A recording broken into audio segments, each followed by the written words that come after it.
बातमी पावसाची मुंबई ठाण्यासाठी पुढील 5 दिवस हे महत्त्वाचे आहेत। हवामान खात्याने ऑरेंज अलर्ट जारी केलाय।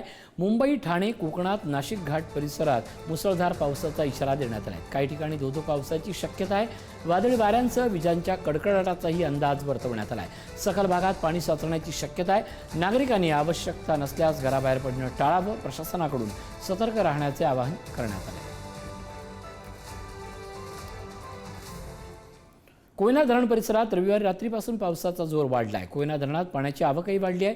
गेल्या 24 तासात 2556 क्युसेक पाण्याची आवक झाली आहे। धरण क्षेत्रात नवजा 86 मिलीमीटर, कोयना 77 मिलीमीटर तर महाबळेश्वर 62 मिलीमीटर इतक्या पावसाची नोंद झाली आहे। त्यामुळे धरणात आता 14.24 टीएमसी पाणीसाठा झालेला आहे।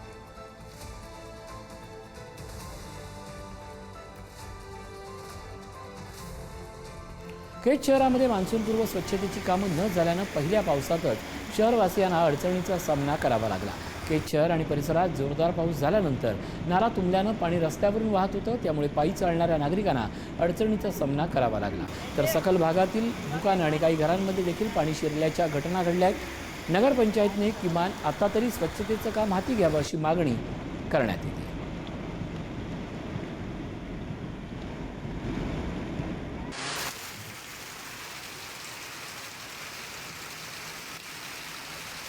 लातूर जिल्ह्यात गेल्या 24 तासात सरासरी 13.9 मिलीमीटर पावसाची नोंद झाली आहे। लातूर शहरासह जिल्ह्यातील विविध ठिकाणी रविवारी सायंकाळच्या सुमारास हलक्या ते मध्यम तर काही भागात दमदार पावसानं हजेरी लावली। या पावसामुळे शहरी भागातील बऱ्याच रस्त्यांवर पाणी साचल्यानं वाहन चालकांना काही काळ वाहतूक करताना अडचणीचा सामना करावा लागला।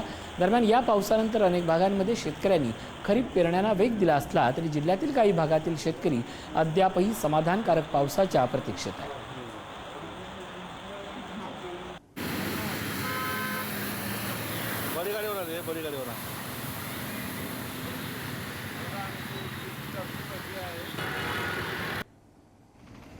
रत्नागिरीतल्या खेड तालुक्यात रविवारी अवघ्या एका दिवसात 157.58 मिलीमीटर पावसाची जोरदार नोंद झाली आहे। गेल्या काही दिवसांपासून सुरू झालेल्या संततधार पावसामुळे तालुक्यातील नद्या, ओढे आणि नाल्यांच्या पाणी पातळीत लक्षणीय वाढ झाली आहे। विशेष म्हणजे पावसाअभावी काही दिवसांपूर्वी कोरडी पडलेली जगबुडी नदी आता दुथडी भरून वाहू लागली आहे।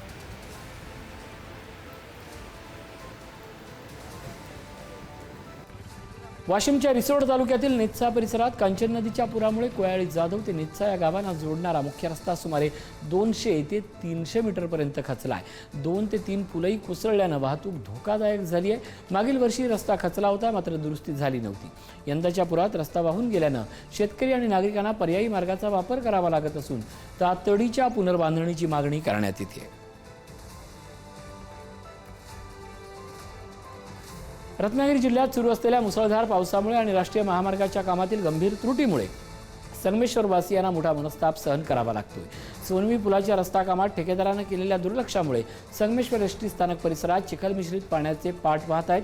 संपूर्ण आगारात चिखलाचं साम्राज्य पसरल्यानं प्रवाशांची सुरक्षित वाट काढताना दमछाक होते। तसंच काही दुकानांमध्ये पाणी घुसल्यानं व्यापारी आणि स्थानिकांमधून या नियोजन शून्य कारभाराविरोधात तीव्र संताप व्यक्त होतो।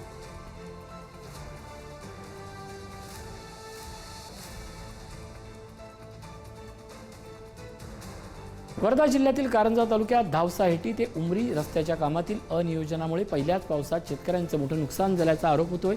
पाण्याचा निचरा न झाल्यानं शेतात पाणी घुसून बांध फुटले, तसंच सुपीक जमीन खरडून गेली। मोठे सिमेंट पाईप न टाकल्याचा आरोप करत शेतकऱ्यांनी कंत्राटदार आणि प्रशासनावर दुर्लक्षाचा ठपका ठेवला असून नुकसान भरपाई आणि कारवाईची मागणी होती आहे।